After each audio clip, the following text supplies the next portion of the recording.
Tim. Yeah. Good to see you. Thanks.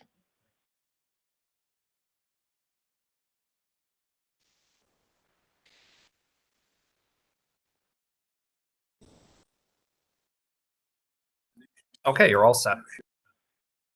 Good evening and welcome to the Conservation and Environment Commission, Town of West Hartford. It is January 31st, 2022. Time is 7:03 p.m.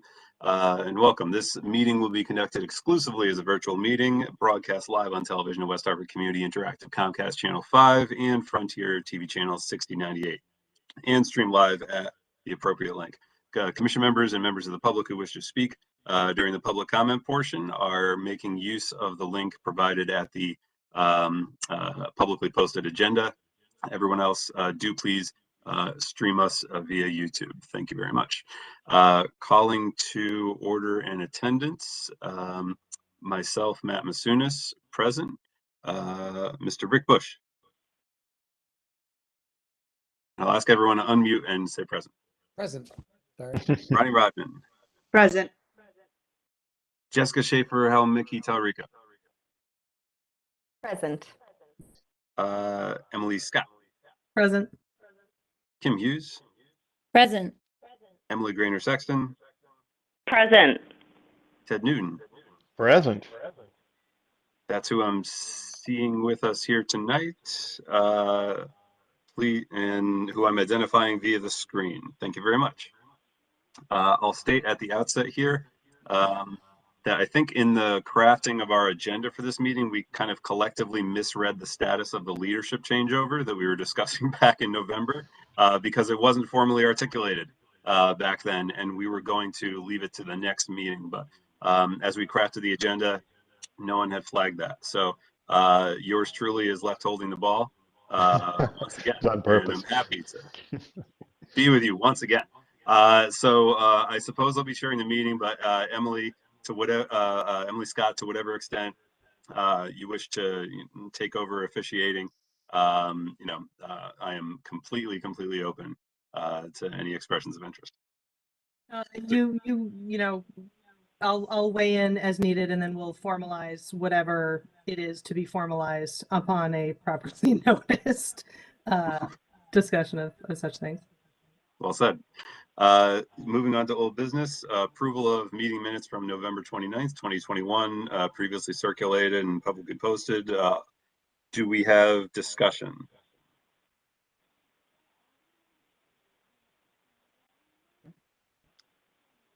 And before moving on, let's, yeah, I see him now. Backtracking in number one, calling to order.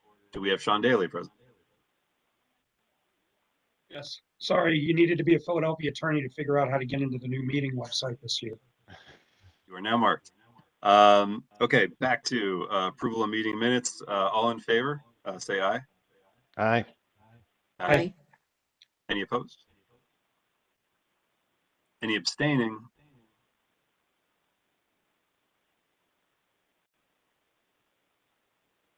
You, Kim. Because you were with us, yeah. Yeah, okay. I am definitely going to need some guidance on some of these formalities. That makes sense to me, though. I abstained. Cool. I don't know if you're forced to abstain. I just figured I'd That makes offer sense. ample opportunity. That makes Okay. sense. Oh, do I interrupt somebody? Okay. So I want to transpose two agenda items here. If there's no concerns, I'd like to suspend on new business and move to number 4, public comment opportunities. Since we do have public commenters with us, it seems logical to give them the opportunity to say their piece in front of any sort of open discussion that we might have thereafter, if anyone has concerns. All right. So if going just by my screen, I count 2, I believe. So we've got on camera with us already, joining us. Are you unmuted, sir? I believe I am, yes. And I believe you were kind enough to begin trying to speak to us when we did not have a quorum at our last meeting, and we had invited you back for this one, and you remembered. So welcome back, and please state your name, any affiliation if you have one, and I'll just take that down. And can you grant me a pen? Hi, Andrew Davidson. I'm a resident of the town of West Hartford. I don't have any specific affiliations. I wanted to talk to you mostly regarding my interest in a phase out and potentially a ban on gas-powered leaf blowers. That was of specific interest to me, and I wanted to maybe take like 2 minutes to explain my rationale for it, and then open to any questions that anybody has. So if we go back to last summer, I think there was a lot of buzz regarding the IPCC report calling for a code red for humanity. In that time, I've seen many politicians, many people on social media posting about their interest in making change, about how important this is, and really trying to move people forward to change the way that we think about emissions and how important it is. And I think that there has been a lot of good thought and movement towards making changes in the transportation sector, in many businesses to take on some more green energy initiatives. But one of the places where I feel like there's not been a lot of movement has been in the landscaping industry. The state of California recognized this, and then they've made the decision to ban and eliminate all gas-powered lawn equipment. And many other cities around here have made those same decisions. Burlington, Vermont, Chevy Chase, Maryland, parts of New York, Larchmont, New York, other places. And they recognize that lawn equipment is very polluting. The reason for that has been talked about at this meetings. I've watched meetings, specifically regarding two-stroke engines and how they mix oil and gas and spew it out as particulate matter. And that is directly dangerous to the people using the devices and is very harmful to the environment. The town council recently passed a resolution. I'm sure that's going to be a big topic of discussion today about recognizing the environmental crisis that we're in. And they are calling on you guys to come up with ideas. I mean, you were named specifically in the resolution as people that need to come up with some ideas to make changes locally. And one of the low-hanging fruits to me is the transportation sector is the harder part. Sorry. One of the low-hanging fruits to me is in the landscaping sector. Where else in 1 year or 2 years' time could you make meaningful difference?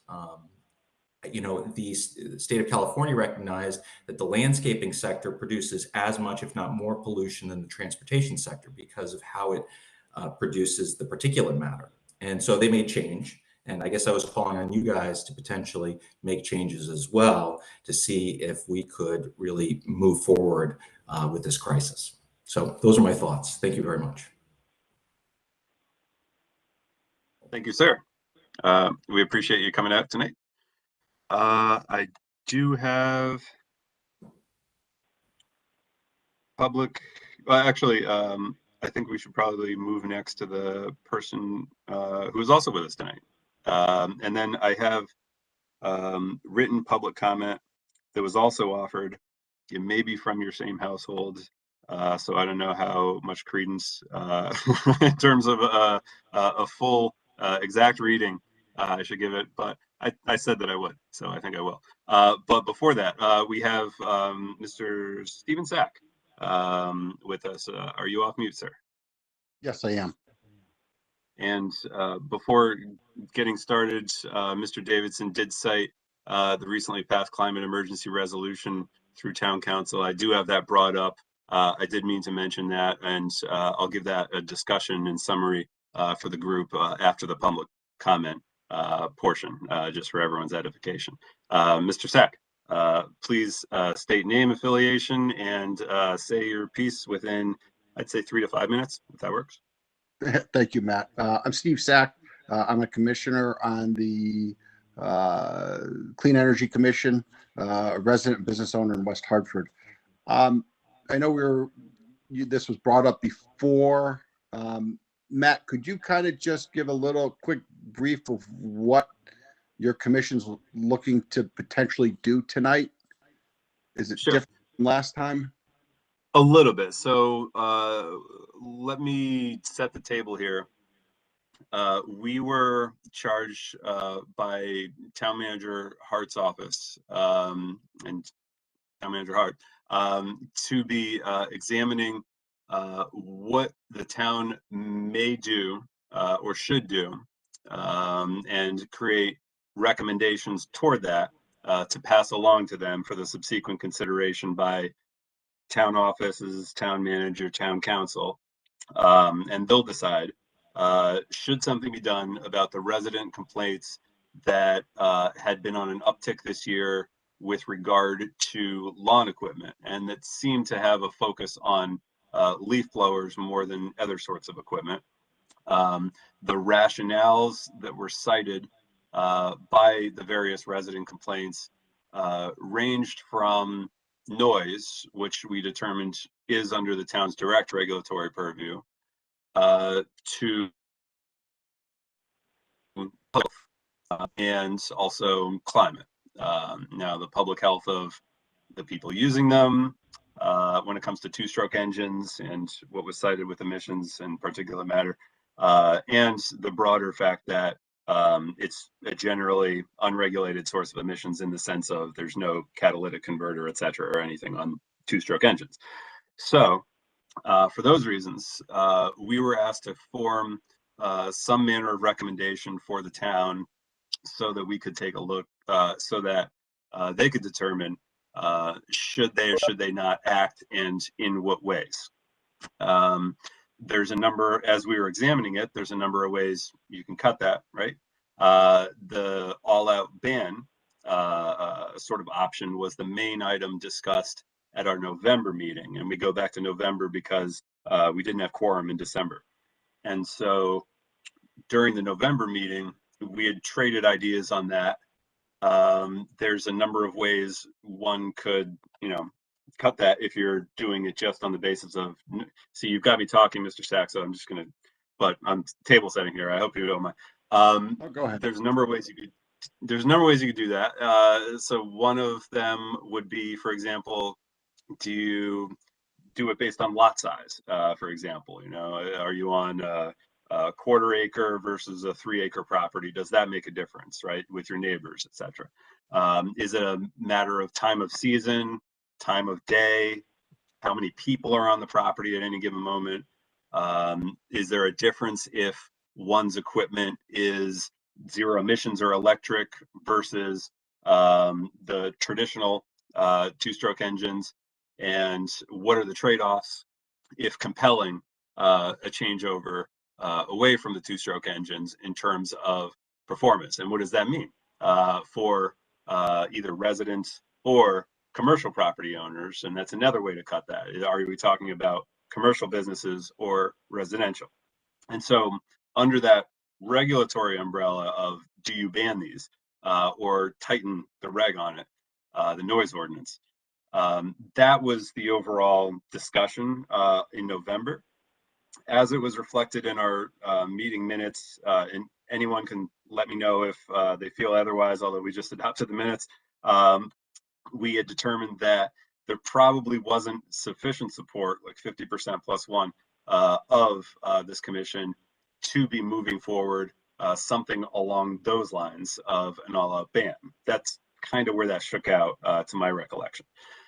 What we had then, at the end of that meeting, determined would be an appropriate next step for the conversation, knowing that we were originally requested to report back to the town within, I think at the time it was 3 to 5 or 4 to 6 months would be helpful. In other words, by springtime, so by the following summer, this would be a recommendation in effect.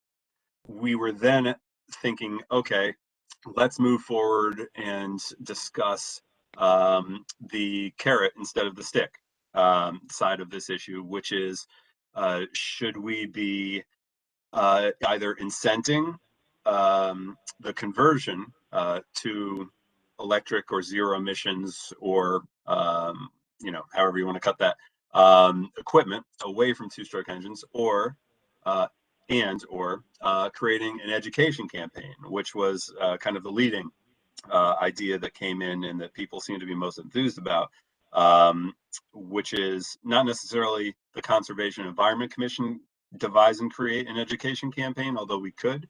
I know, and I've been contacted by a number of folks who are interested in this, who seem like they already want to do it.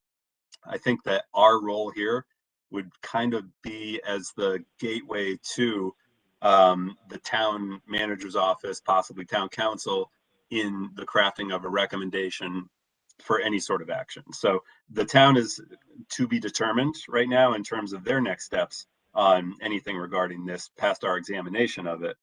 We could simply affirm that there's a body of citizens out there that wants to create an education campaign, and hey, town council, we recommend you let them, or you know, add your stamp of approval, etc.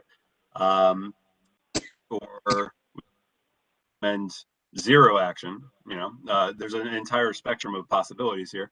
Or we could recommend a full-throated education campaign with the town, either through like ARPA dollars or something else, American Recovery Act, chipping in on some form of a claimable incentive or a property tax redeemable incentive, or find some third party that may want to do that.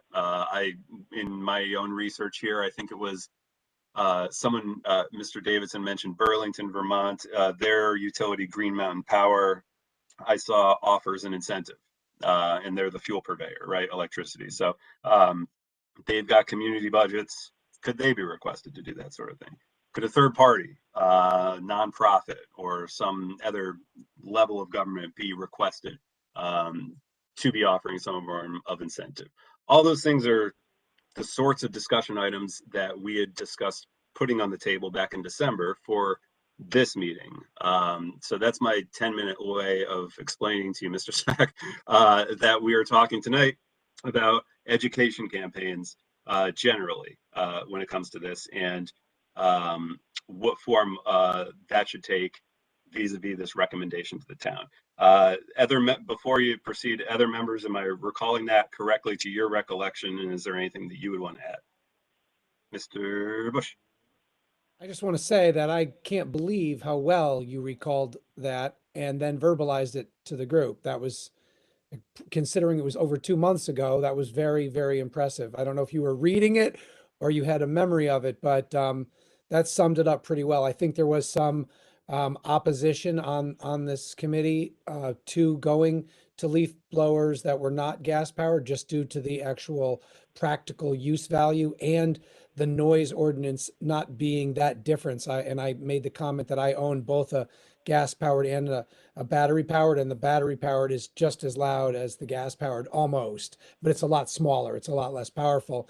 And there's no way that you could actually do the job with this, with a electric leaf blower. Maybe we thought that electric lawnmowers were very, very easy to transition because the amount of power you need to cut the grass is not as much as you need to blow the leaves, as also as well as battery powered weed whackers. So I think we did have a clear division in the type of machinery that we thought would be much easier for people to transition to. And incentive and education were definitely sort of where we left off, because the cost to transition for everybody would just be pretty high.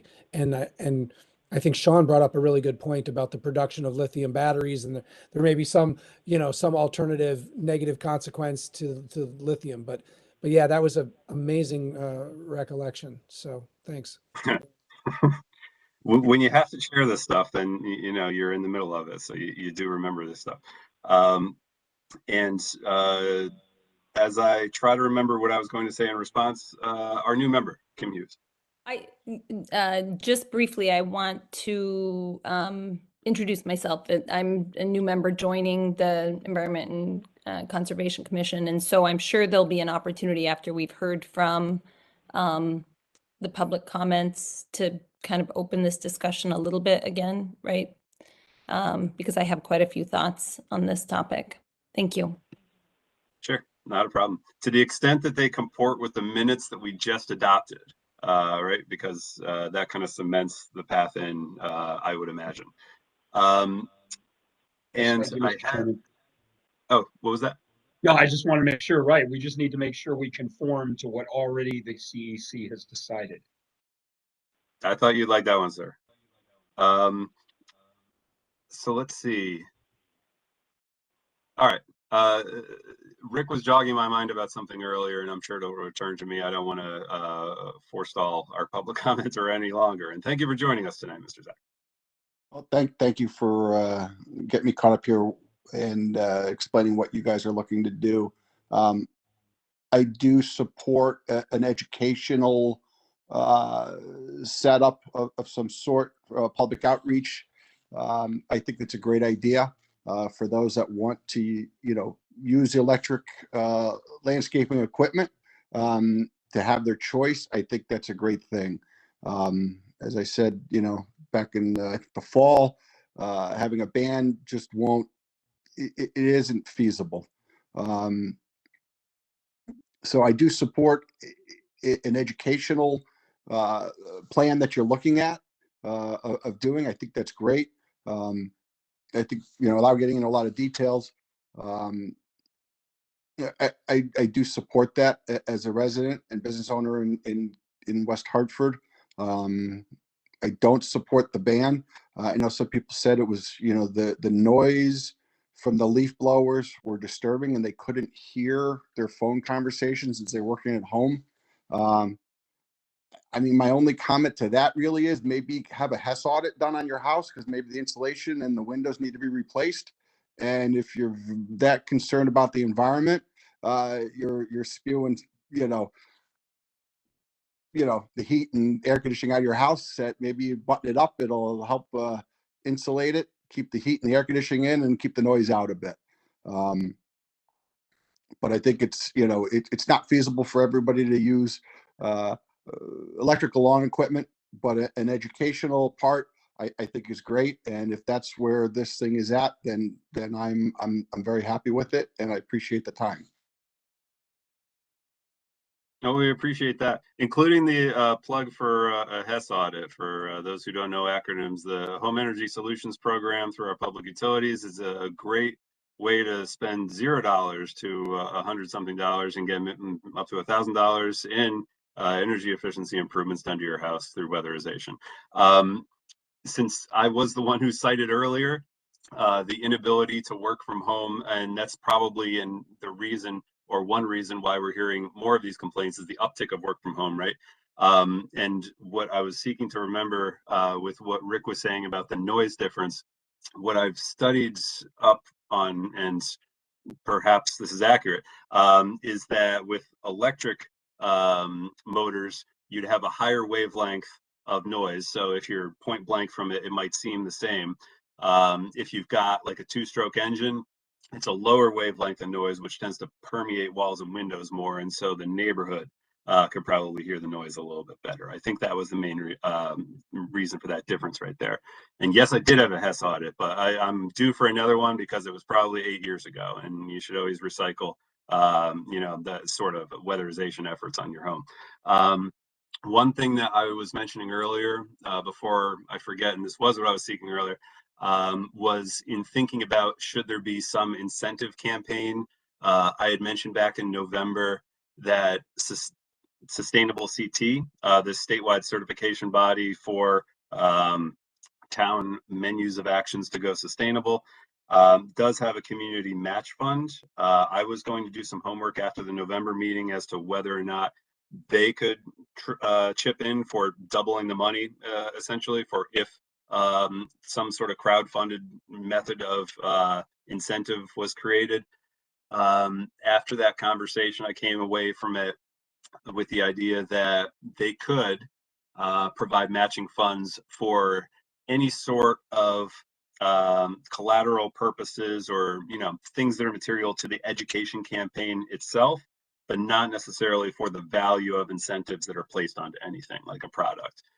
So that's just an FYI for people. To the extent that the education campaign gets into the incentives realm, is you could double your money potentially, but for the photocopying aspect, and not necessarily for the here's, you know, $500 for the lawnmower.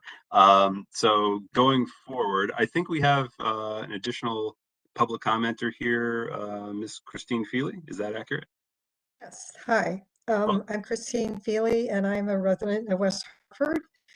And I know actually several of the people on the commission, and recognize. I'm not sure. I recognize a number of faces more than I don't recognize, I think. Anyway, I wanted to call attention. I wanted to call attention to the fact that the West Hartford Town Council adopted the updated comprehensive energy plan in June of last year, and it does have the goal of transitioning to clean and renewable energy. So there are a lot of things going on with all the lawn care equipment. There's the noise, pollution, what kind of energy it uses. So there are a lot of things there. They go to a lot of the overlap, or some of the overlap, between the Clean Energy Commission, which I attend most of their meetings, and conservation and environment. But I do think that any efforts to move toward electric power are consistent with the town's current energy plan, and that's important, obviously. And so, and in fact, West Hartford does have one gas-powered mower, maybe more, maybe they're getting ready to buy more. I do think that an education program is really appropriate, and not an outright ban, because that just is a difficult thing. I mean, you spend a lot of time trying to get the ban, not necessarily educating and making people aware. So I am very much in favor of the education and awareness. I think really there are so many aspects to this, and Kim, I think you and I have talked about this some of the things that can be done in the education in an education campaign are to encourage people to have and commercial sites and municipal government to have less space devoted to lawn, and instead to have landscaping with native plants, trees, bushes, flowers, that is much more ecologically sound, which I think falls well under the topic of conservation and environment. And it can also lends itself to the idea of leaving the leaves, which is there's a whole campaign called Leave the Leaves. And you can do that more easily, and that's much more environmentally sound also. So I think I am very much in favor of that, and I hope it will go forward, and I hope that it will address all of these things that will be on several fronts. Noise, the pollution that's kicked up particularly by the leaf blowers and different things like that. So thank you very much. Thank you. Any questions so far from the members? Rick. Hey, Rick Bush. I'm just wondering, is there actually any specific data regarding the amount of pollution that is produced by lawn maintenance equipment? And I'd be interested to know what that is. Is this directed at our public commenter, the most recent one? I'm sorry, it was more of a general question. Should I direct it somewhere? If Yes, that would be good. Christine, you seem to be nodding. Were you able to? If she wants to have at it, then she If you can. want to. Now, one interesting, there's a huge amount of pollution that goes into the air from engines, and EPA has statistics on this, and I didn't put that into my comment because I didn't want to use too much time, but there are EPA statistics on the amount of so I did write some of these things down. So there's carbon monoxide, nitrous oxide, and volatile organic compounds, which we all know volatile organic compounds are really bad actors. So and there's it's really incredible, and I can provide that after the fact. Another thing that I didn't know until I started reading more about this is that millions of gallons of fuel, mostly gasoline, are spilled onto the ground by people, probably mostly homeowners. I've probably done some of that in my day, although I have an electric mower now, which then of course puts it into the ground, which is not good. And then when it heats up in the sun, then it produces fumes and pollution into the air. So there's also all kinds of stuff. When you use a leaf blower, of course, anything that's on the ground, you blow into the air, whether it's leaf mold, particulate particles of leaves. Excuse me, but this is true animal feces, which, when we think about it, that's not surprising. I thought, well, what would it be? Well, I mean, Connecticut's filled with wildlife, foxes, rabbits, squirrels, raccoons, you name it. So there's a lot, and there actually are statistics on all of these things, and I can pull some of that together and provide it to Matt, and it can just go into the thought process. Sure. And a few of our previous public commenters in this past fall had some written comment that referred to those sorts of statistics as well. Kim, you had your hand raised? Just that you'll see the comparisons between like 1 hour of the gas-powered leaf blowers is equivalent to like an 8-hour trip in a car and more. I mean, that comparison will vary, but it's a very long trip in a car. Like 30% of what goes in goes out, and that gets spewed out in complete combustion of that 2-stroke engine. So those are just some numbers you'll see. And Sean has his hand up. Thank you, Mr. Chairman, through you. So I think one of the things that we need to be careful of, and we've talked about before, is the unintended consequence that happens with the actions that we try and do for what we think is good for the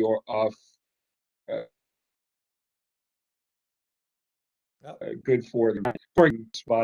By Mr. Bush last spoke.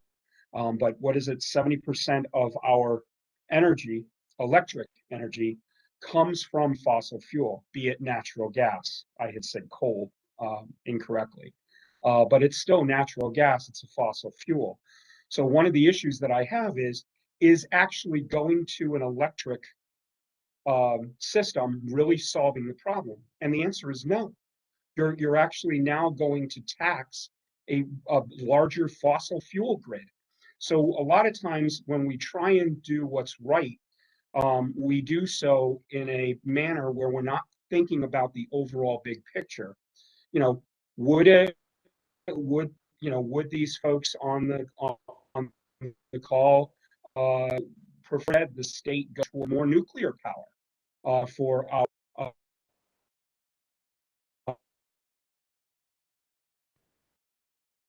instead of fossil fuel, and then it creates a better.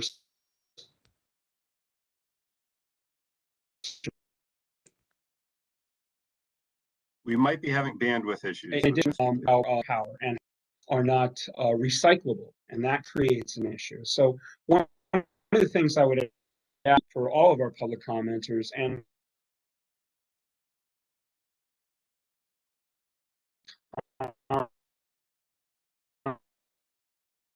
consequences, more strategically about what they want to do. There was a little bit, thank you. There was a little bit of latency on your signal right there, but I think we got the overall gist of it, being that we should be thinking about both the intended and unintended consequences. You ran afoul of me again. We're already 50% nuclear, which is 0 emissions, rather than 70% natural gas.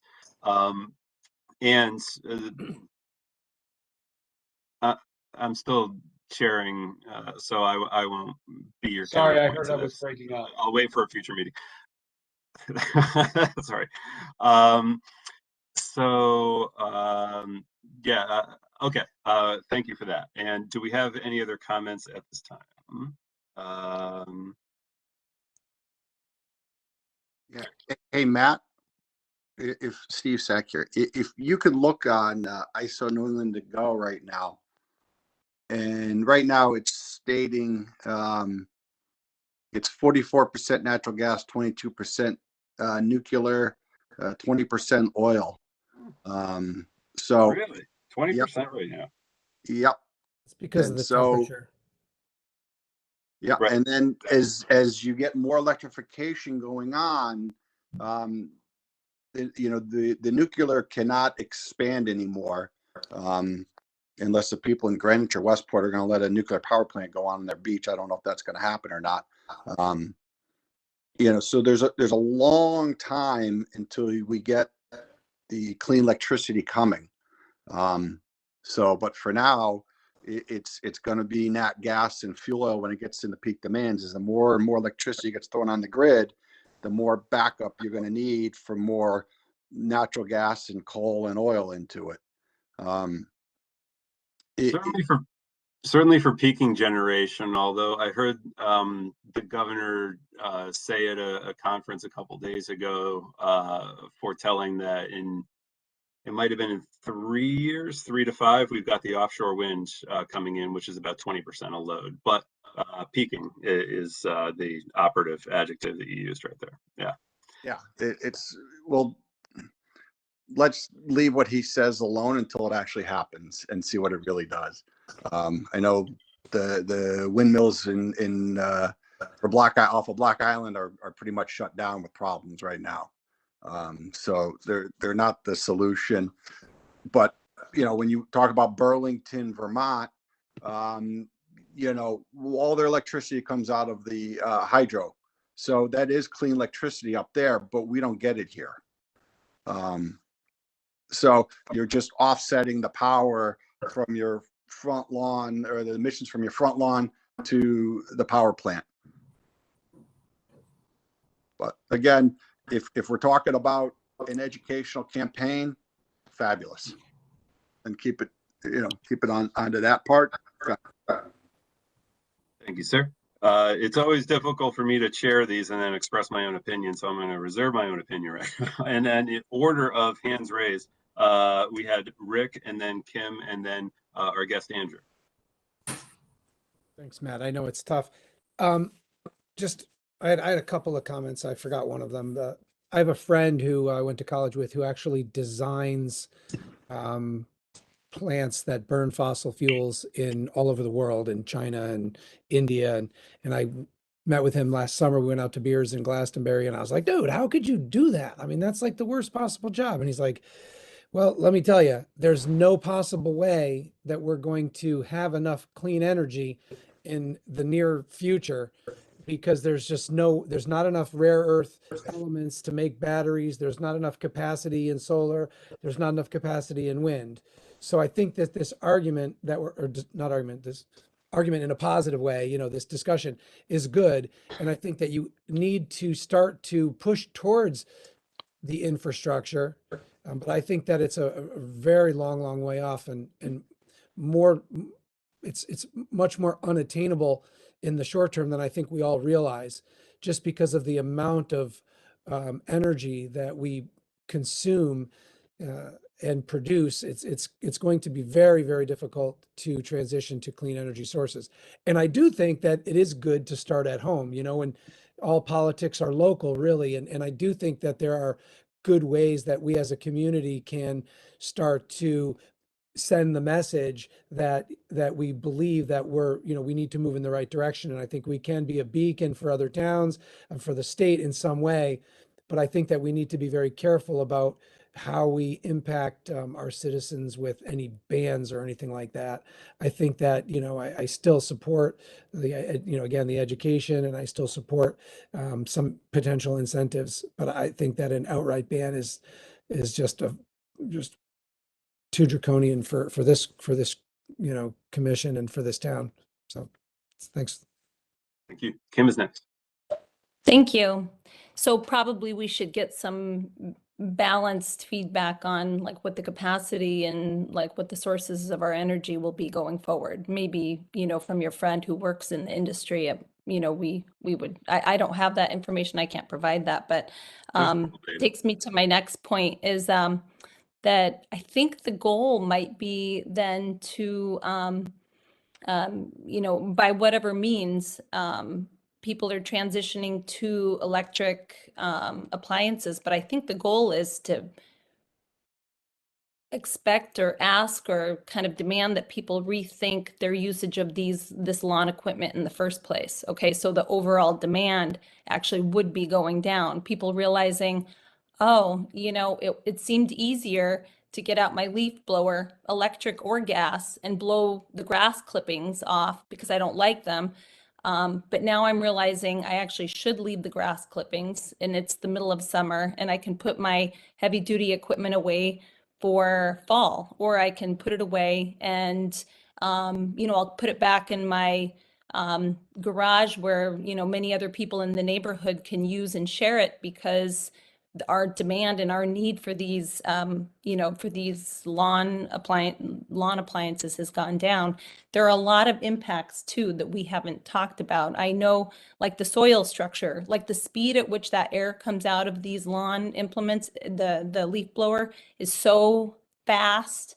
It really destroys the soil structure. And soil, that's where it starts. That's where we grow things that feed us. That's where we grow things that feed all of the insects that we may not want to think about, or you may not think about, but it supports our food chain, and that's what grows our food. And whether you eat things that are, in boxes, that probably came from something that needed to be pollinated as well.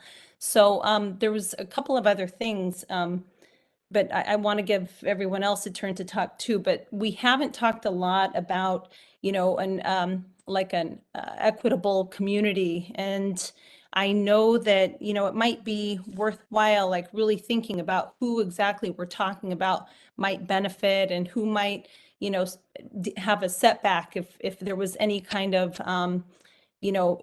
any kind of limit set on leaf blower usage. But the people who are operating these are really, their health is really being damaged. And, this is only my observation, but these are people of color. These are people who live in different communities, and they already are feeling like a disproportionate impact to their health. So, and I'm talking about people working for a lot of these landscaping companies, and I'm only talking about my neighborhood. I would love to get kind of a review of like who owns these businesses in town, and what the size of the businesses are. And I mean, a lot of homeowners, of course, have this equipment, but it's the people who are operating them day in and day out. And then, of course, generally just the quality of our air, our soil and water. There are people in our community who are disproportionately impacted. So we have to think and talk about them all the time, I think, as the environment and conservation community. Just one more quick question though, because I wasn't here for the history. You guys probably exhaustively talked about this, but I hear talk about the ban and then education and nothing in between. I have worked on education campaigns for people, all positive, all good. This is for using, more natural techniques to take care of your lawn. And it's wonderful, but I found it's very, very difficult to penetrate, kind of the chaos of everyday lives if you're not also bundling that, I guess, with some sort of policy change or something, kind of a carrot and stick, I guess, and maybe incentive, carrot and stick and incentive. Now that sounds like something that is worth talking about, remembering, like that there would be a transition period. No one's saying that, the largest landscaping company or even Public Works, that was my other question, is if you guys had a conversation with Public Works at all, they wouldn't have to do it all overnight. Thank you. Bringing the heat on the very first meeting. I can answer the Public Works part at the end. I see Rick dying to put his hand up. I need a rebuttal. I'll give you a rebuttal. Hold on. When we had Matt Hart on as the town manager, he was essentially speaking for Public Works and recounting, I think during the November or the preceding meeting, what the town was doing with regard to their own equipment. And they did receive, it might have been a state grant for like 0 turn radius electric lawnmower that they're trying out on a trial basis now, to see if they could expand the fleet beyond that. The rest were conventional equipment. So that's that last part of the question there. We've got our guest Andrew on hold for his second round, since we gave a second round to Mr. Sack. But Rick's a member, you can go first. All right. I just want to say that, Kim, I think we're going to have a lot of fun together on this commission. I think we're going to have some very vibrant, enthusiastic conversations. And I have to say, I did think you brought up a couple of good points, a lot of good points. A couple of bad points that I'm going to just point out is that I think that that we should not even begin to make this about any issues of minority or color or anything like that. I mean, I'm in the trades, and I work in West Hartford all day, and I've got 7 lawn vendors who work for me, and I've got, I mean, I know everybody in town who does all the landscaping, and there's no bias of race or color or gender or creed. So we've got to keep that out of the discussion for sure. And then I did like the point about disrupting the soil, but I don't know if growing food is relevant to being in our yards and you know, where we clean. I have an acre lot, and I have a green little 0.19 acre of grass, and the rest is woods. And so, you know, I know that there's a discrepancy between what, you know, what I would grow in my 0.19 and what might grow in the other parts. Anyway, I'm looking forward to having these discussions, and I appreciate your perspective. And I certainly learned 2 really important things, and especially about blowing the certain things from the ground, Christine's point about that. So anyway, thank you for listening to my rebuttal there. Not a problem. And it was actually literally my favorite points on this in the past few months had to do with blowing things from the ground. The fact that we don't see fireflies anymore is not just due to ambient light pollution in the area. It's because they nest in leaf litter. And so everyone blows the fireflies away. And so we don't get to see them anymore, which bums me out, but I find is an interesting factoid. Sean. Actually, let me yield my time to Andrew, and then I'll go afterwards if you don't mind. I know Andrew's been patiently waiting. Not a problem. And I should also note that we did receive a letter in that I was just going to put on screen and speed read through as an additional piece of public input. And I was also going to put on screen the recently passed climate emergency resolution from the council because you know, it makes sense that would be described to the group at the very least. And our Miss Feely had really astutely, I think, pointed out that the town had adopted a energy plan for the town for which fuel switching equipment would be in service to. Very astute point right there. And now that there's a unanimously passed climate emergency resolution, that should probably be recounted so that we know what's in it as well. You first, Andrew. Thank you. So I think one of the big errors that we make a lot of the time is we think that all emissions are the same.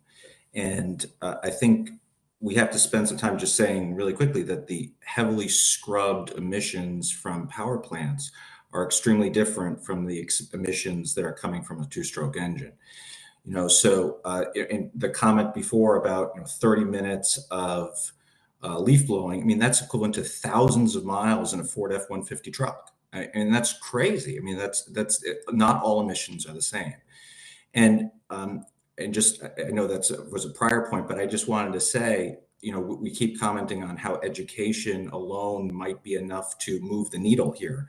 And I'm hearing, you know, from the people on this commission that although the education is coming, you know, to all of us about the dangers, there's still a lot of discussion about not wanting to change necessarily exactly what they're doing. So I guess that's part of the reason why I guess I would make the argument that education alone may not be enough to change everything that we're doing. And that sometimes if people are in agreement that there is a climate crisis, that really things need to change, perhaps we need to pair not just the education part, but even more a ban to make that happen. So those are my thoughts.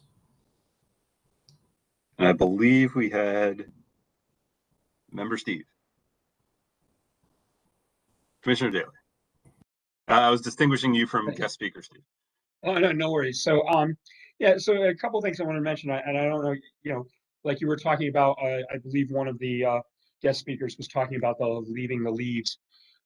Again, and this goes to the last speaker, Andrew.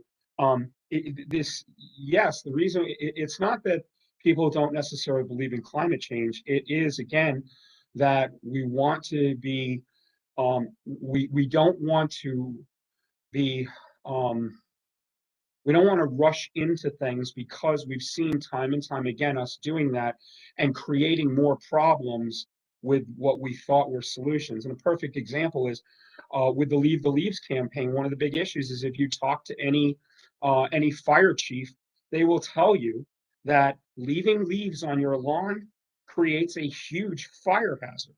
So so it's great if we decide to leave the leaves. What good is it if it ends up causing a fire and burns our house down? So I think, and this happens with lawn clippings as well. If they get wet and they're left, they can actually heat up and be combustible.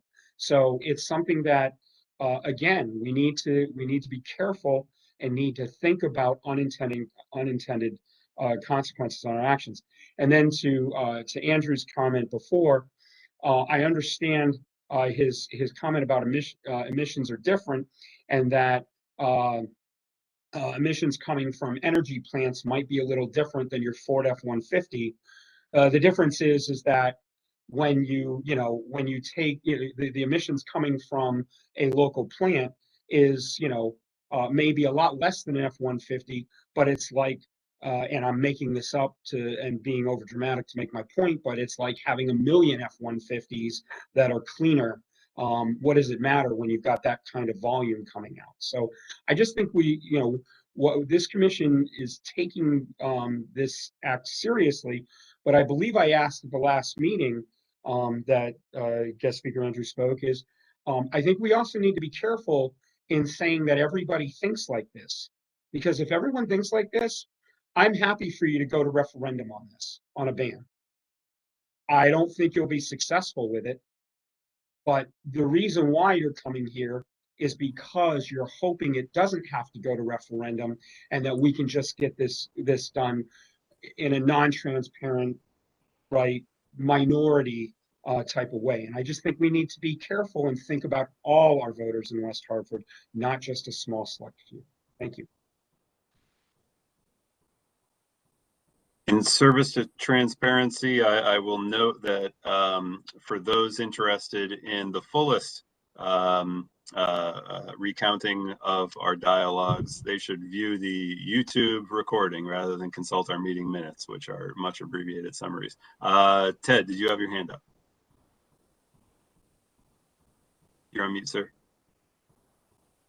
All right. Dog was barking before, so that is no longer happening. I'll take myself off mute so you can all hear me. Just a couple of things. One is I do feel like everybody has a lot of good points here, and I think that no one is disagreeing with the ultimate goal of it would be great to be able to reduce our reliance on gas-powered equipment and substitute a more clean burning energy source for that equipment when it's feasible to do so.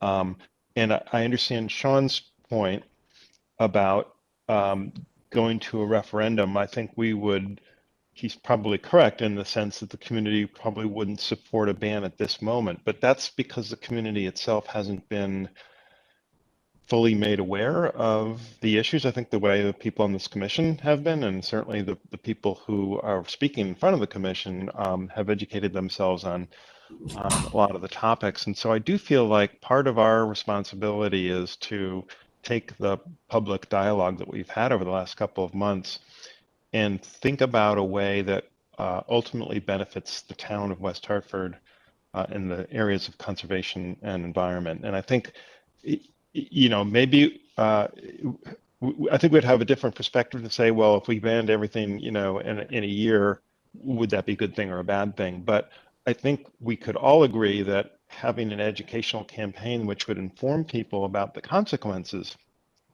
of gas-powered equipment would be a good thing.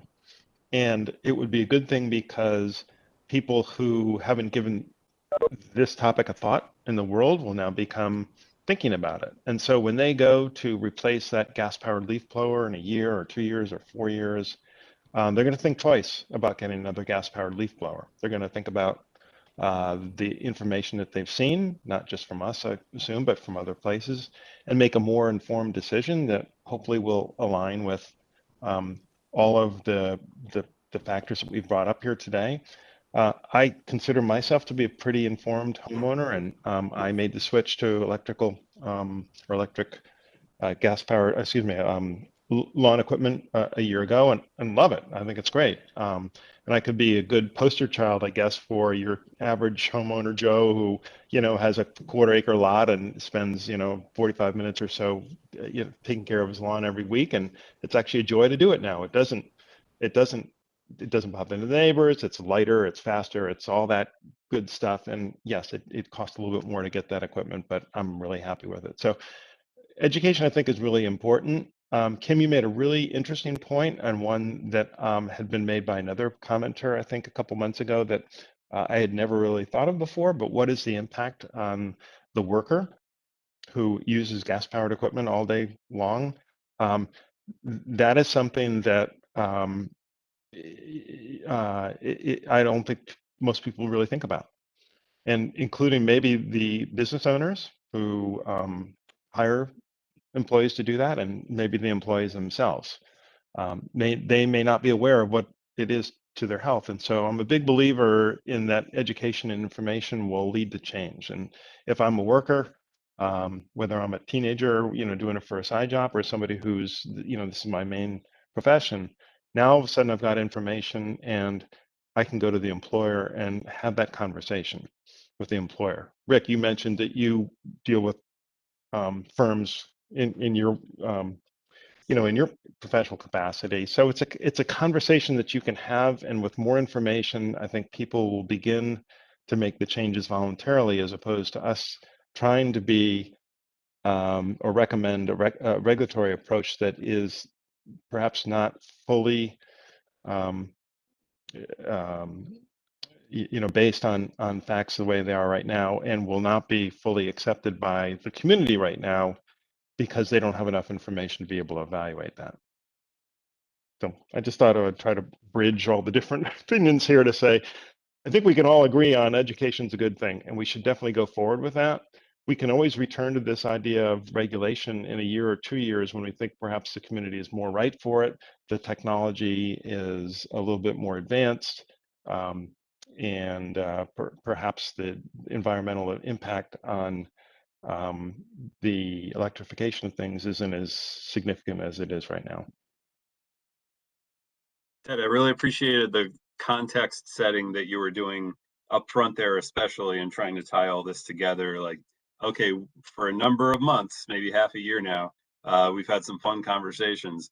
Where does this go in terms of the deliverable that we're providing to the town? I do want to continue to focus us in that direction, because there are so many fun threads that we could pull on this, and then we just simply come to the end of the meeting and not deliver our charge back to the town. Hands up, I saw one or two of them. Kim was fastest the second time, but I think Rick was fastest the first time. You want to give it to Kim for starting? Kim, you could go. Thank you, because I think you'd had the counterpoint opportunity. So Yep. I will tell you straight up, everyone, that equity and environment to me go completely hand in hand. I will always be bringing that to the table, and I think it always has to be a part of the conversation. Okay. I'm an environmental educator.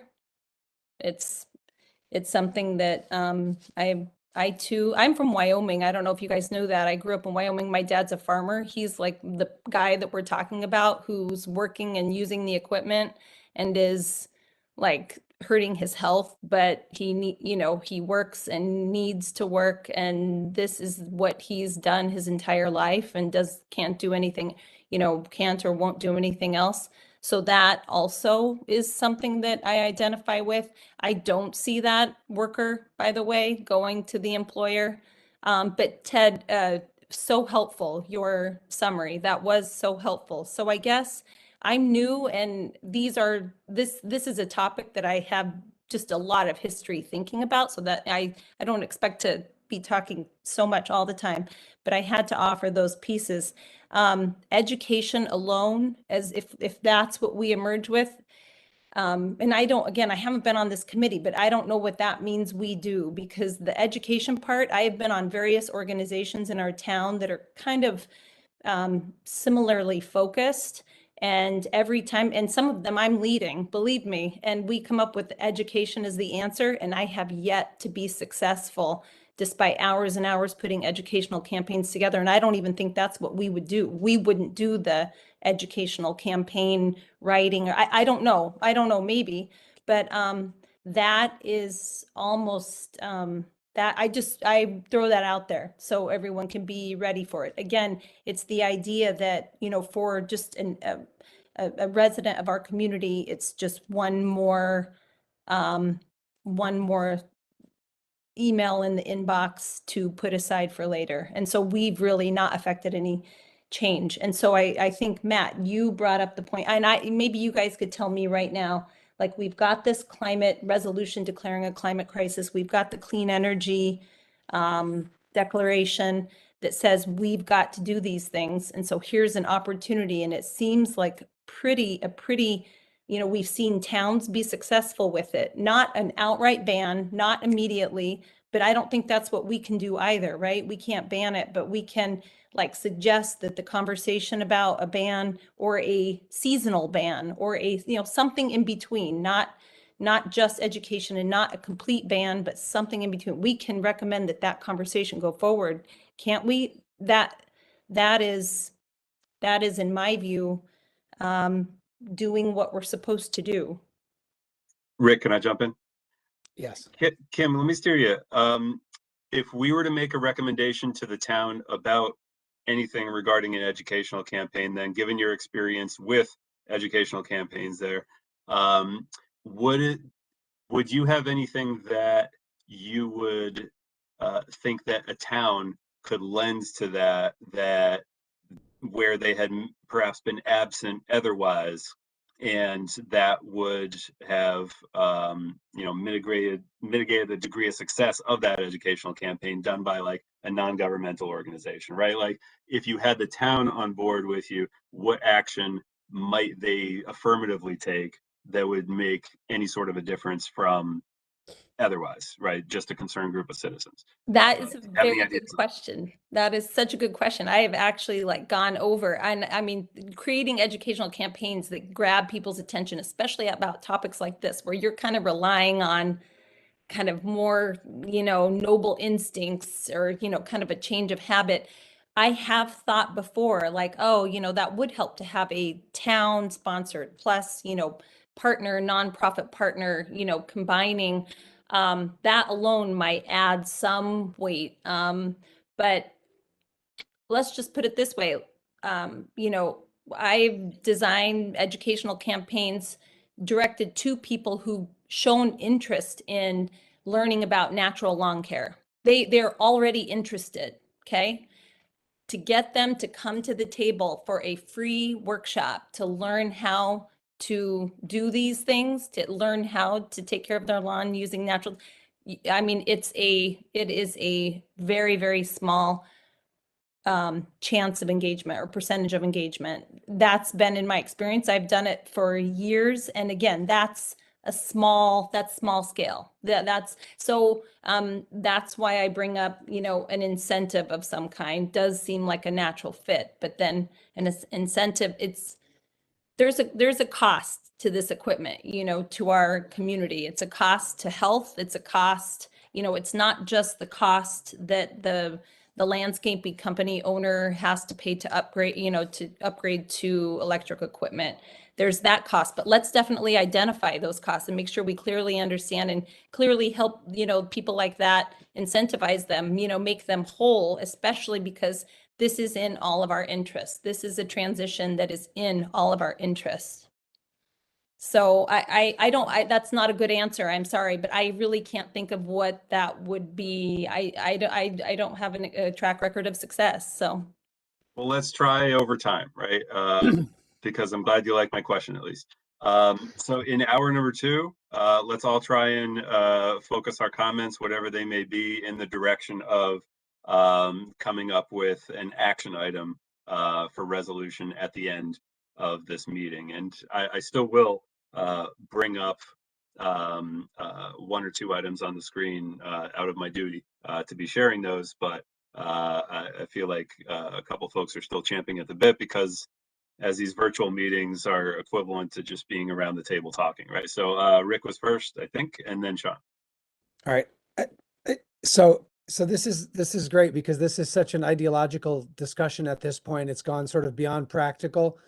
And I think it's a great sort of microcosm of some of the divisions on bigger levels. So I'm a small government type of person.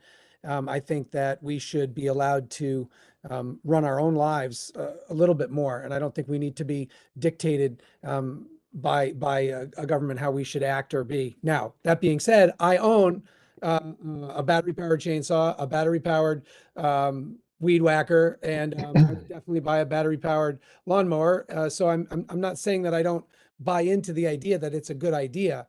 The problem is, and I think this is my biggest problem, is that when you start to talk about the types of changes and again, Kim, I don't want to point you out. It's your first day, and I hope that this is all in good conversation, right? Good.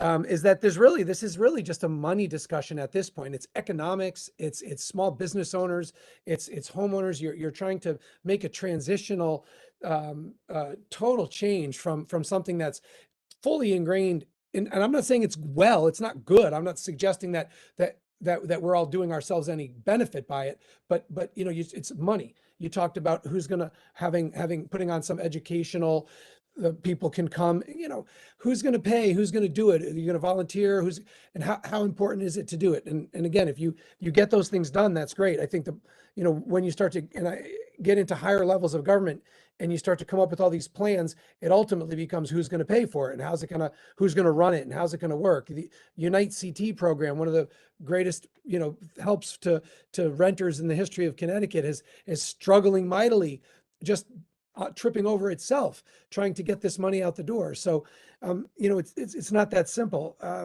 as just the education. And this is where I think we all agree is that the reason why Rick Bush is going to buy a battery powered leaf blower in the future is because, wow, I didn't know that my leaf blower was 10 times a truck or I didn't know that. So I think that you need to allow people to have the fear of doing the pollution and make them make that decision on their own.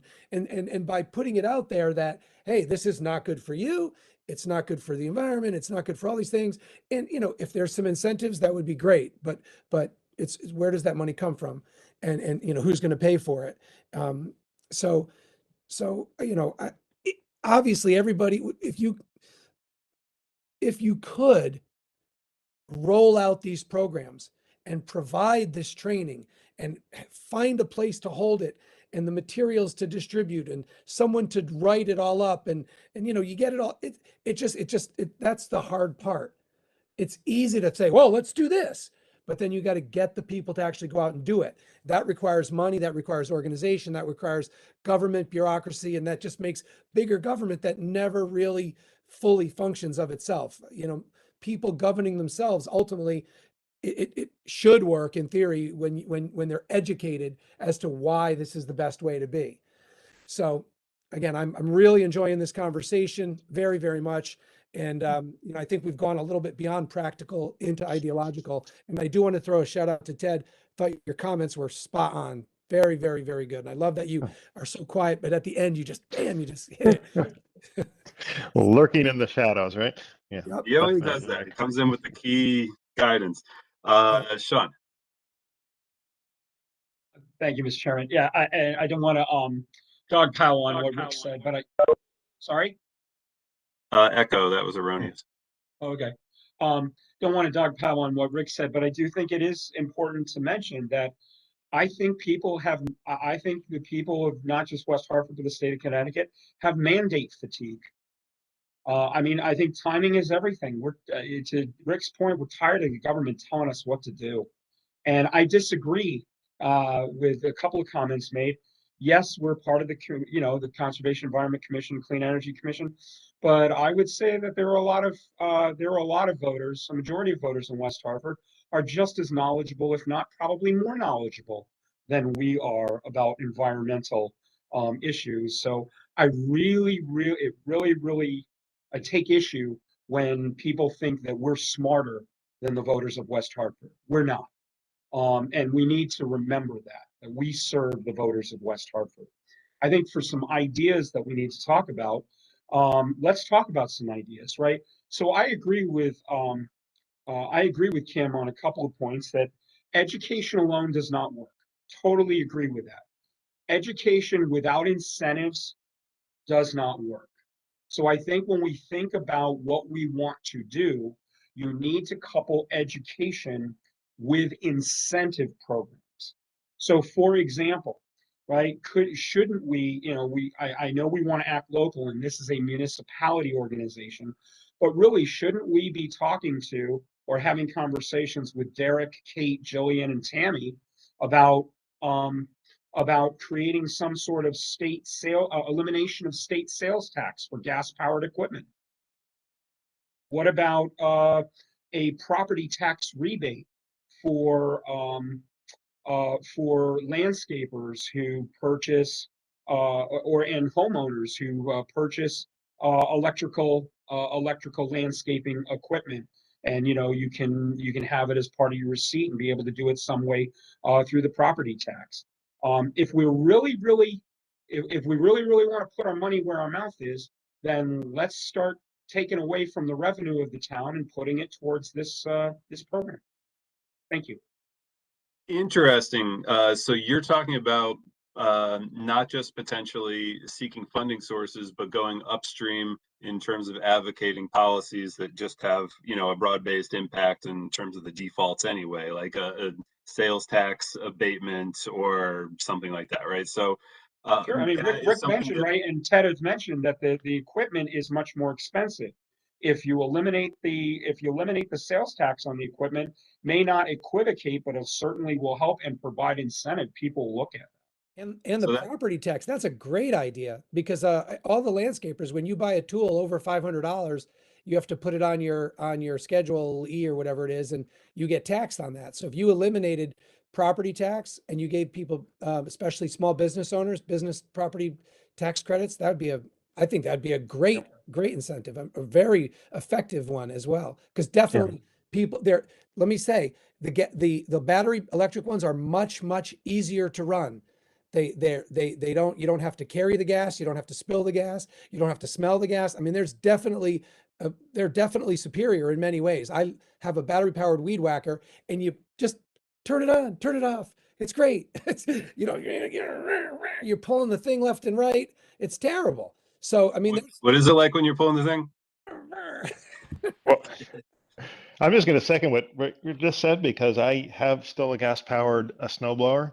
And I'll tell you, when I was trying to start that thing up on Saturday, it took me about 40 pulls. I was cursing the damn thing out. I said, I wish I had an electric one, because I love my electric lawnmower. You just push it on and go. So, and that's, I think, part of the educational campaign, and part of the incentive in people's mind is like, oh, I didn't know it was that much easier. You hear testimonials and things like that. So, but I love and I totally agree with what Sean is saying. The incentives are very important as well. And people they'll perk their ears up. Like if you were, and who knows if this is a possibility, but if the town were able to offer some level of rebate, or, property taxes, or some cash incentive or whatever, town never does that, right? Everybody thinks that the town just keeps adding taxes and taxes. And Sean, I'm going to disagree with you on this. I think the average citizen does feel that way. And they're not thinking about climate the way we are. We're not confronted with the issues, certainly not with the gas-powered lawn equipment type of thing. So I'm not trying to say that we're smarter than the average citizen. Absolutely not. I'm just saying that we're kind of in the middle of this more often, I think, and give it more mind share than the average citizen is going to do. So we bring this to their attention more often. We give them an incentive. They're like, wow, maybe I really should think about that next time I need to replace my equipment, which will be in 1 or 2 years typically for a gas-powered piece of equipment. So I think we should do that. And I like, Sean, your idea of, let's just perhaps start making some inroads with the town council and see if there's some traction there. Like, are you guys willing to make that recommendation to the town? I'm looking at the climate change resolution, and it's squarely within that language there. I mean, The town manager shall coordinate and employ the resources of the town through consultation with the various commissions, including ours, to mitigate the effects of climate change and improve air quality through implementation of projects, practices, and policies that reduce, eliminate, and counteract the burning of fossil fuels and emission of greenhouse gases. So this type of incentive is squarely within there, that resolution. Do you guys mind if I bring that up? Just because I've been saying I would do so for an hour. Sure. If you got And what I was banking off of with Sean's comment, and you're absolutely right, is we hadn't considered that as an option so far in making, among the recommendations we might make to the town, make a recommendation that they advocate for a policy change above their own level, because and that could be met with mixed results. I believe that's what the advocates of the climate emergency resolution were also trying, and I don't know if that ended up in, yeah, it did end up in here among the resolutions. So just for posterity, let me get to the therefores right here, and you can see the whereases on your screen. So the town's actions here, in recognizing overwhelming scientific consensus and declares anthropogenic climate change a crisis requiring immediate action by all others of government. And further, is this large enough? Should I be zooming in for you guys? Is it readable? Yeah, if you can zoom in, that'd probably be better. We can zoom on ourselves. Just double click it. If you just double click it, it'll go to full screen. So resolve that it shall be the policy of the town to assess the climate change impacts of all future town actions to achieve net zero carbon emissions from town activities as quickly as practicable,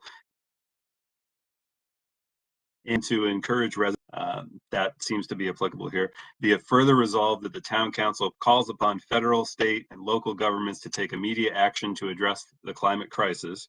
So that's policy advocacy, right? Be it further resolved that the town manager shall coordinate and employ the resources of the town through consultation with the Clean Energy Commission, the Conservation and Environment Commission, the Pedestrian and Bicycle Commission, the Sustainability Advisory Group, and other stakeholders, including youth, to mitigate the effects of anthropogenic climate change and improve air quality through the implementation of projects, practices, and policies that reduce, eliminate, or counteract the burning of fossil fuels and the emission of greenhouse gases. Be it further resolved, the town manager shall establish a mechanism for tracking and reporting on the town's progress to achieve net zero carbon emissions and report back to the town council by this September and at least annually thereafter. And that was unanimously adopted.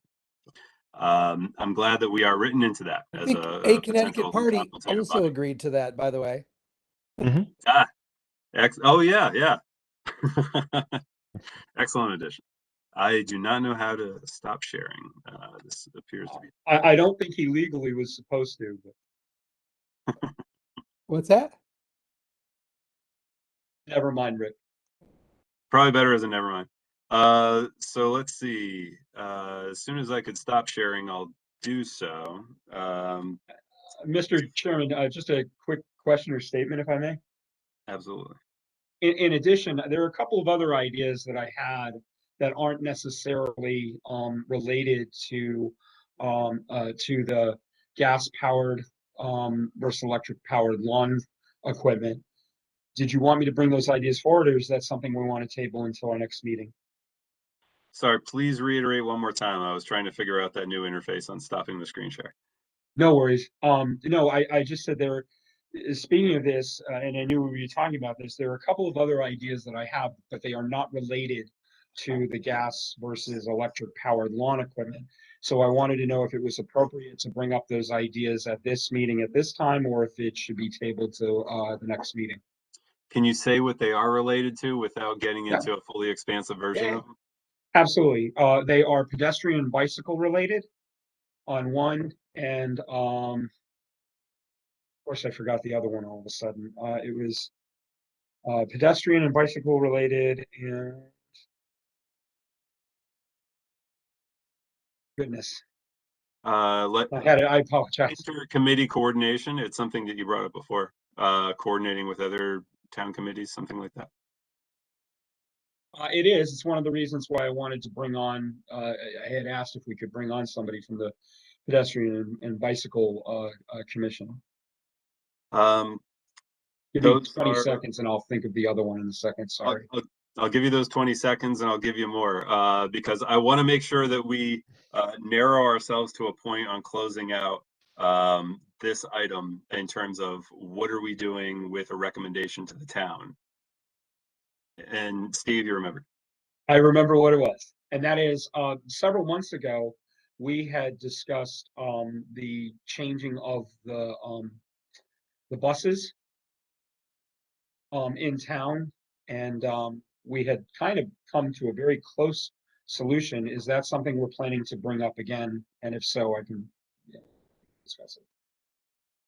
That's changing of the buses. That's new to me. I would say let's try The school buses, which we discussed buses. a year ago. Oh, my own issue. Yeah. Yeah. Well, that was, well, now you're baiting me into getting off topic with my own topic, and I don't know if I want to do that. As tempted as I am, right? Yeah. I'd rather do that February if that's okay. Yeah, that's fine. So we can table the bicycle and pedestrian and the buses to February. I'm fine with that. I just wanted to mention it. Bicycle.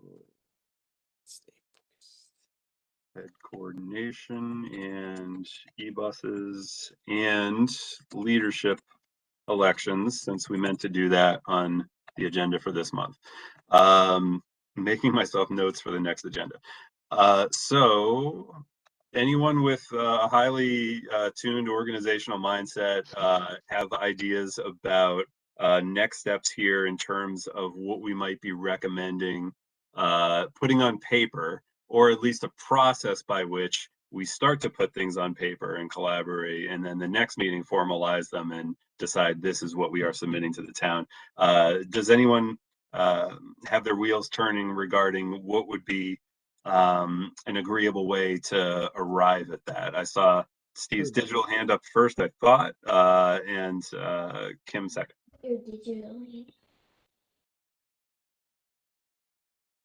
Steve, you want to go first? Sean. Sean, why was I calling you Steve? My apologies, sir. No worries. I'll yield to Kim first. That's fine. I can't claim to have what you asked for, Matt, but I know a lot of other towns, even a handful in Connecticut, who have done this. So I don't know, again, my first meeting, but I would really love a chance to go back and see what they did, especially when it comes to incentives. And just before anyone stops letting grass clippings go or mulching up leaves on their lawn, I think it's really important to find like real information on whether that truly has been a fire hazard on a lawn. It's so healthy and beneficial. So please don't stop doing that if you do. And Sean, I'd love to have a chance. I'll send you Kim articles on it. Yeah, like really where this has posed a real fire hazard, because I've never heard of Absolutely. it, and it's Happy to the send you. field that I'm Happy in. to send you articles. Wonderful. Thank you. Don't stop though. In the meantime, guys, don't stop. We are all here to learn. And I did have an idea about how to organize it, but I'm going to save it. Steve is next. Sean is next. Just for the past 5 minutes, you've been, I don't know how you turned it. That's okay. The only thing I ask is I would really like us to take a less of a throw spaghetti at the wall to see what sticks, and more of a strategic focus. And I don't know if it's within our capacity as a CEC, but what I'd like for us to do is maybe have either an ad hoc meeting, or have, in lieu of one of our meetings, a more strategic focus meeting where we start to whiteboard, if you will, or plan out exactly kind of what it is that we want to cover in relation to the town's edict for us, and then what it is that we want to do for action steps or suggestions under each one. I think if everyone starts just throwing ideas and we say, yeah, that's good, and we write it down, and yeah, that's good, and we write it down, and know that you end up with a mishmash. I'd really like us to create a much more, as I saw Rick, a much more focused approach to what we're trying to do, so that when we do come back to Rick, the new town manager, and the town council, we can say, look, we've thought about this very strategically. Here are the 4 key areas that we feel can, can move the needle and give a good ROI on what we're trying to do. And here's why, the whole 9 yards. And I just don't think that that can be done necessarily in just a public setting, in this type of setting. I think it needs to be done more in a brainstorming whiteboard type of session. You took my exact thoughts, sir, actually, with the ad hoc meeting. And, can we designate a subset of this group to do homework before the next meeting and come back to the group with a proposal for discussion, something on paper that's solid that we could workshop and say, yes, this, yes, that, but let's talk about that, right? Yes. Maybe comprised of, I assume we're on safe ground in assuming this, less than 50% of the quorum of this body, so that it doesn't become an unnoticed meeting whenever we talk, right? Something that we, have to worry about in terms of just the governance of this body right here. So that I guess that would become 3 people, maybe 4. And then they come back the next meeting with firmer recommendations for adoption or adjustment. Is that a reasonable approach? Yeah, this is Ted. I really like Kim. It was wonderful that you said you might reach out to other towns to see what they've done. I think that would be really, really helpful to give us a sense of what kind of incentives not only were perhaps palatable by the town council or whatever the government structure was, but what ones, if it's clear enough now, which ones were successful. Because I just think it'd be really great to have that information. And I'll volunteer to touch base, if that's the right terms, with maybe a couple of the town council members between now and then, just to see, we're here, we're having this conversation. One idea that's been floated is possibly providing some level of financial incentive for homeowners and business owners to switch over. Is that something that the town council might be willing to undertake? Because I think it would be nice to know the temperature for that kind of thing before we make any kind of recommendation. If they're not going to do that and we make a recommendation to do that, then it just seems like we should know that before we make that recommendation. Savvy. Jess.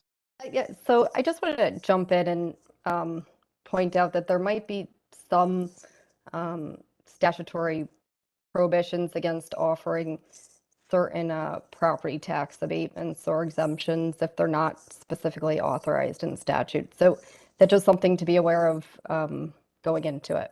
I don't think Maybe there go is. to the Corporation Council instead, or Matt Yeah, Hart's staff So first. talk to maybe Yeah. Dallas. Yeah. But Jess, do you know of any right now, or you're just bringing it up as a So I'm potential? saying, I think for homeowners, I do not believe that state statute authorizes a municipal option for that. It might be different for businesses, but I don't believe there is such an allowance in state statute for homeowners. But that could be changed by town ordinance, couldn't it? I don't believe so. I think it would have to occur at the state level. Municipal powers or statutes are derived from the state, and they are very Right. prescriptive in terms of, Right. great memory. Oh, this is a part of your job, Jess, but It great is. memory nonetheless. Yeah.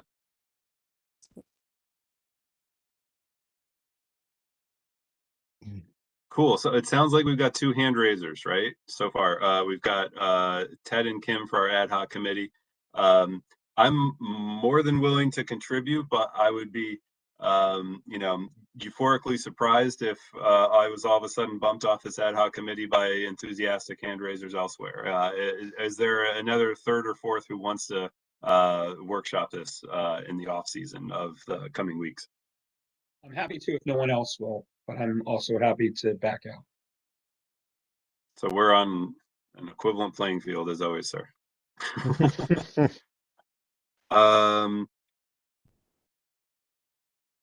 Cool. All right, well, let's I'm happy to help Sherpa this along with Ted and Kim, if you're good with that, Steve. And we will include you if upon my count of the overall membership we are not over 50%. Are you enthusiastic about that, or okay? You got to stop calling him Steve, though. Did I just do that again? It Yeah. changed. It was just like 10 minutes ago. All of a sudden, he's Steve. There's no reason for it. Oh, it's because Steven Sack is still on the screen. It's yeah. There Like, we go. like my name's even on the screen if you hover over with your icon. But that's all right. I'm good. There's a little trick where my name can appear in front of me. Cool. All right. Well, it sounds like we've got what we need. We'll start a side thread, myself, Kim, and Ted, in terms of narrowing our objectives toward February meeting where we could bring recommendations back to this group for consideration and adoption, move them on to town manager, town council. I love it. Sounds Great good. idea, everybody. Anything else that for the good of the group that anyone wants to bring up tonight? Rick. This is the best meeting we've had ever since I've been on the commission. This was great. Really, really good. A lot of great discussions. I mean, it was a long one going on 2 hours, but thoroughly engaging. So kudos to everybody for their contributions. Really great. That's all I wanted to say. Yeah, I agree. Good meeting. Thank you, everybody. Do we Nice have a meeting you motion? all. Thank you. Yeah. Nice to meet you too. Yeah. All right. Do we have Thanks, a All right, motion we to adjourning? adjourn? Motion to adjourn. Oh, Second, seconded. Rick, Steve, all in favor, aye. Sean. Aye. Jeez. Steven Sack, you need to drop. I don't think it's his fault. I'll leave. His fault, it's mine. I keep seeing his name there. I've only All been on the opposed to commission for adjournment? what, 2 years? Yeah. You're a good guy. Thanks for bearing with me on misnaming you the past 5 minutes. It sounds like we're good. 8:34 p.m. So moved. We are adjourned. Thanks, everybody. Drive safe. Thank Thank you. you. You too. Bye-bye.